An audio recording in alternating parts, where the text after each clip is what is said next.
What is up, you guys? It is your favorite tarot reader, and I am back. Except for I'm not back with another read. I am back with just kind of like, I don't really know. I don't really know. I kind of just wanted to touch on addiction. So this could be like a prayers of a light worker or something like that. But I just really, really, really wanted to touch on addiction, my addiction, and how it's been going because I've shared my journey on Instagram a lot of posting on my story that this is my last blunt, and then this is my last blunt, and then this is my last blunt, and then I'm never really gonna smoke anymore, and I'm really, really done this, and I'm really, really done that. And I've been in a vicious cycle of telling myself that I'm gonna be done with smoking weed for about 2 years now. Um, I've been wanting to stop for a minute, and I think for a long time I hadn't understood um addiction. I think I hadn't really understood that addiction doesn't have to be to a hard drug. Addiction doesn't have to be to alcohol or something like that. Addiction can be to anything.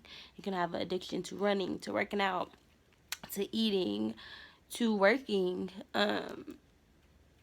Yeah, you can have an addiction to anything that makes you feel good in a moment.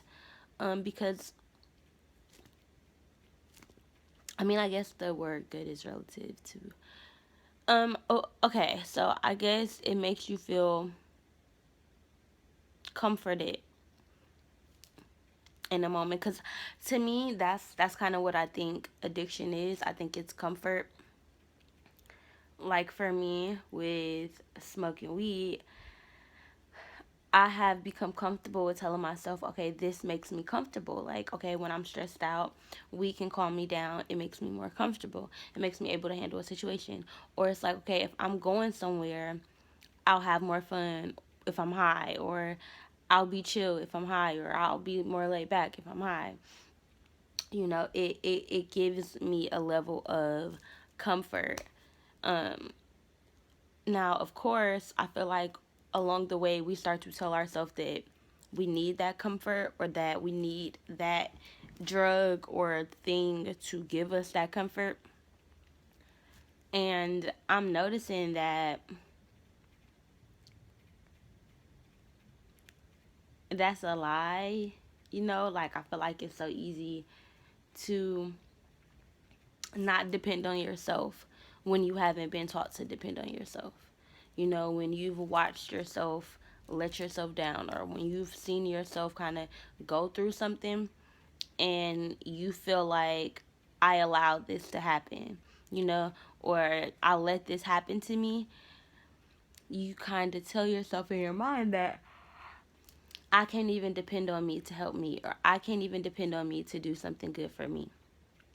So if you go through life with this mindset that you can't depend on yourself, especially if there are other people who you wanted to depend on first, who you couldn't depend on, and then it was like the last final straw was you depending on you, and then you felt like, damn, even I can't depend on me. So then you turn to something, being on your phone all the time. um a lot of people turn to relationships. A lot of people turn to relationships with other people. So let's say you have an addiction to, some people have an addiction to like being in a relationship. So every time they're single, they're looking for a new person to talk to. You can't wait 5 seconds after you and your person broke up to inbox another person, or to text a ex, or something like that. It feels kind of like being addicted to ignoring yourself. Like,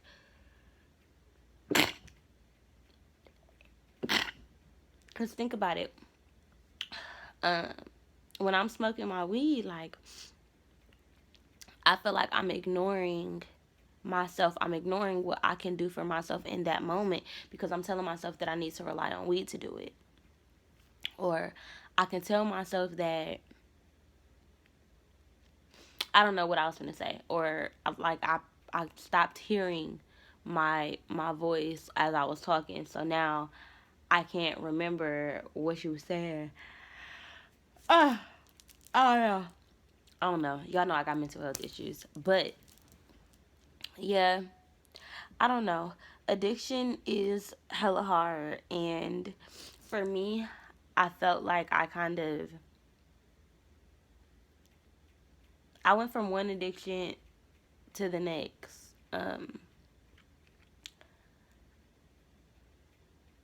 I don't. It's kind of weird because, in one sense, I've always been alone for a majority of my life. I've been alone.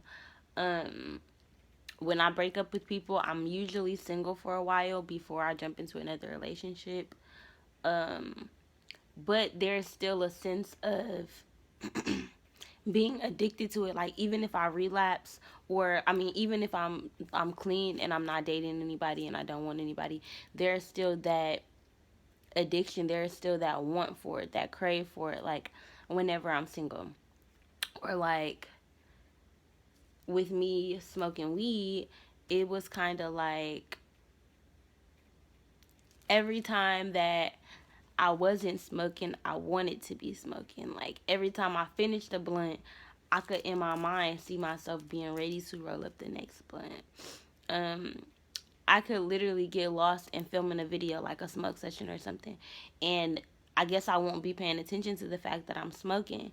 So I'm not paying attention to my high, like I'm not paying attention to it, so I don't feel it. Um, it's like you become immune to it. It's like usually if you're an alcoholic and you're drinking, your tolerance goes up to where you can handle more a day without getting sick, or you can handle waking up with orange juice and tequila without eating, whereas maybe you couldn't a year ago. You know, so I feel like your body kind of adapts to your addiction. Um, and my ex was telling me like weed has become like water. You know, like it's something that I need to function throughout my day. It's something, well, it's not something that I need, but it was something that I was telling myself that I needed to function throughout my day. I needed weed. I need, like, even today, today I told myself that it's my last day smoking, so I'm trying to fill my time with stuff. I'm trying to film videos. I'm going to make some waist beads today. Um, I might even tie dye or something like that. I might cook a nice dinner tonight or something like that. I don't know. But it feels very much like just needing to keep myself busy, needing to be doing something. I will say, like, I don't even be feeling super high when I smoke. It's literally just the action of having something to do, especially if your life doesn't look how you want it to look. Like for me, I want to be busy every day. I want to be doing readings every day. I want to be taking care of my daughter every day. I want her in our house every day. I want to be working on at least one of my businesses every day. Like y'all don't see it, but I have so much going on. I have so much going for myself. I have so many different avenues that I can do. But it's like before I even do an activity, I'm like, damn, okay, I want to smoke before I make these tie-dye t-shirts. I want to smoke before I take the time to make these waist beads. It was like I was constantly putting or equating a good time with smoking. And I feel like once I had made that correlation, it was really, really hard to get that out of my mind. It was really, really hard to not believe that, because when I first started smoking, the correlation was real. Like the correlation was honest. So I would smoke when I went with my friends, or smoke before we went to go kick it with niggas, or smoke before we went to the lake, or smoke before we went out to a party, or we were doing activities where it was like, okay, smoking before this does make it fun. It does make my anxiety a little bit less. It is something that's new to me. It is something that's exciting to me. And also, it was something that I was doing recreationally. I wasn't doing it every day. I'm doing it when it's time to kick it. So, you know, that was the fun. But when you start doing it every day and it's no longer like, okay, I'm doing this to kick it, it becomes not that fun thing. It's not like, okay, I'm finna smoke before I tie dye and it's finna be fun. You're not gonna feel that same fun that you're looking for when you was smoking at a 17, 18, finna go kick it with your friends and go to a party. You know, because your life look different. Your experiences look different. The shit that you see as fun is different.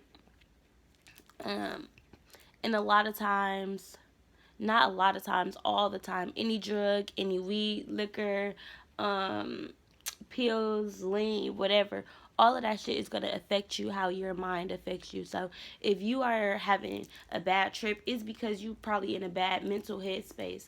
You know, if you're having a good trip, it's because maybe you feel happy, maybe you feel free. And I feel like when you just don't feel it at all, I feel like it's because you don't need it. It's because your body is numb to it. It's because your body trying to tell you like, hey, this does not work for you. I feel like sometimes when you don't look at yourself in that light, like, hey, well, maybe I don't need this. Because I would say that's me. Like, I can look at myself and be like, I don't need this. Like, I know that I don't need it. But then I would be like, I felt like I didn't necessarily really have a reason to stop. Because I'm like, okay, the only reason that I would really have to stop was money.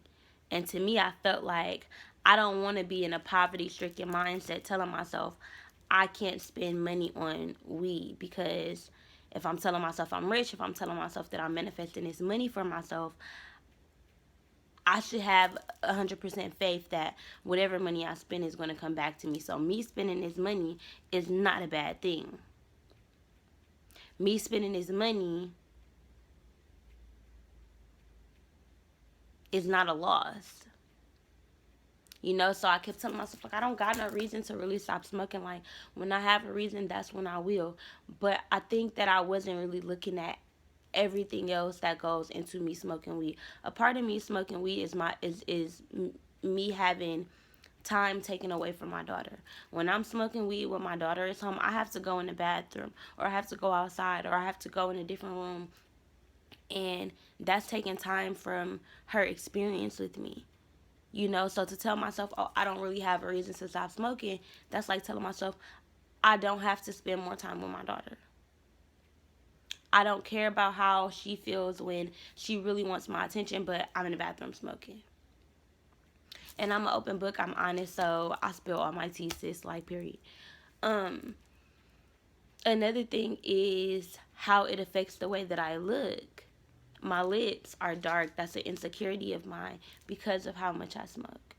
You know, how it affects my body, my lungs, how I speak, my breath, my teeth, my gums. These are all reasons why I could stop smoking, but I kept telling myself, I don't got no reason to stop smoking, right? My health, me coughing all the time, me always having mucus from smoking, blunts, tobacco. That's the reason for me to stop smoking. I was for a long time manifesting pregnancy. Before my breakup, I was manifesting pregnancy. Again, that could have hindered me from getting pregnant.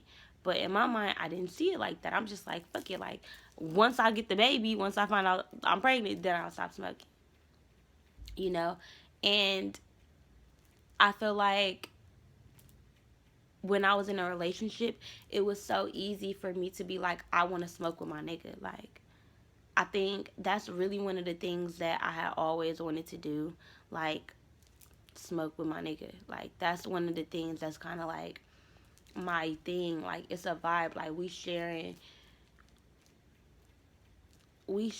this energy with each other. Like, we hitting the same blunt. Our mouths are touching each other without having to. Like, our mind is being transported together. Like, we on the same wavelength together. Like, that's in my mind, that's how I see it. So smoking with my nigga was like it was a thing. And then mind y'all, I don't think I should say all of that. I don't know. But mind y'all, I like to smoke with my nigga. And it had become our thing. It had become our thing. Like, that was a ongoing thing. Like, hey, when I can do this, let's smoke together. And then it became our thing. Like, it was like, ooh, we smoking together. Like, this is so cool. Like, it became a thing that kind of brought us together. Like, even after a fight or at the end of the night when you finally home from work, like, let's just smoke a blunt together. And I felt like I really, really, really held on to that. Like, I really held on to that. Like, even now, it'd be like, damn, I really just want to smoke a blunt with my nigga, or I really just want to smoke a blunt with my friend. Like, when I think about hanging out with my friends, like, I always thinking about smoking a blunt, like, always. So all of this is just to kind of say that addictions are real, no matter what it's for, no matter what it's towards, what it is, how it's coming, how it affects you. In some type of way, it affects you. Even if you're telling yourself, I don't got no reason to change it because it's not affecting me negatively, that's probably a lie. That's probably a lie. That's probably just your perception. You don't know how you smoking weed is affecting the people that you love. You don't know how you playing video games all the time is affecting your girlfriend. You don't know how you working out all the time is affecting your kid because you're not home. Or you don't know how working all hours of the night is affecting your whole family. It's stuff like that. It's little stuff that I feel like when it comes to addictions, we don't pay attention to. We only think about the hard drugs and alcoholism and stuff like that. But we don't think about the day to day stuff that we go through in life that becomes our vices, that becomes our addictions, that becomes our water and our food. Like, I feel like we really don't ever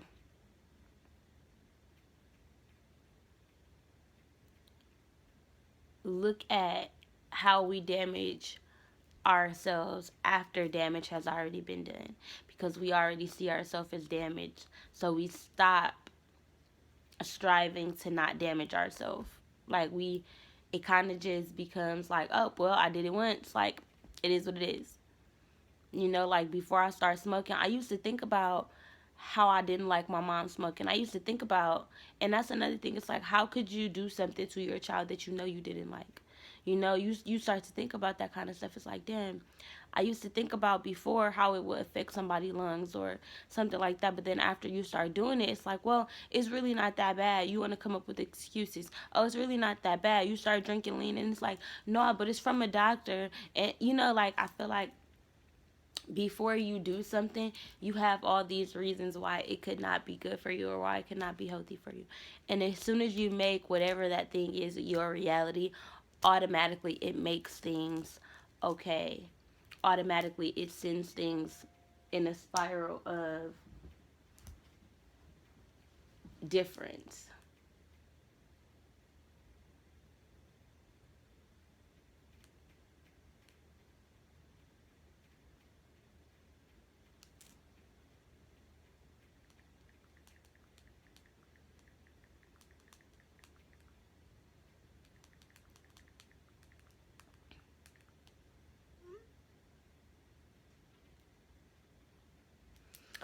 Okay, but yeah,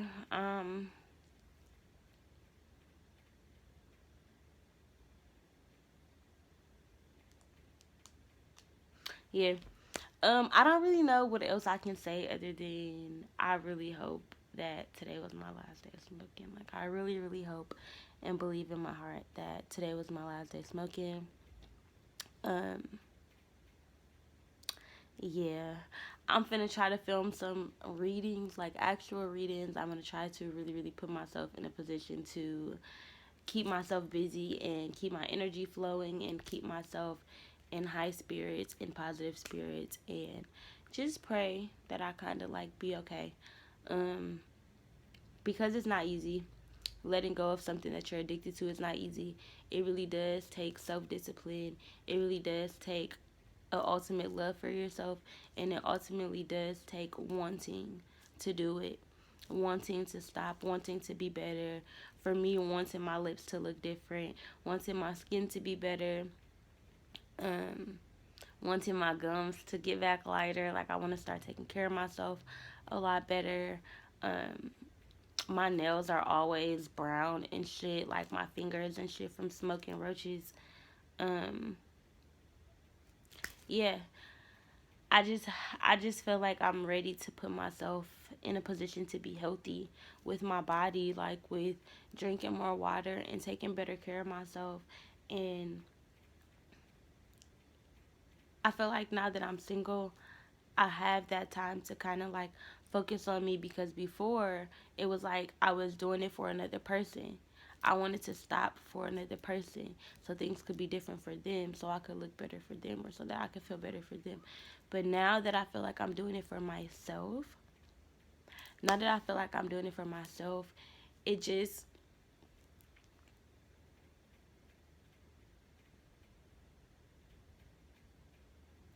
it feels better. Like it feels like it's a personal goal now. Yeah, it feels like a personal goal. So now that it's a personal goal, like I'm on all of that. I'm on all of that. But yeah, you guys, I hope you guys enjoyed this video. Again, I am taking personal readings. You guys could cash at me at money sign CapriceCooks. You can also email me or Apple Pay me at CapriceCooks at iCloud.com. All right, y'all. I'm out of here.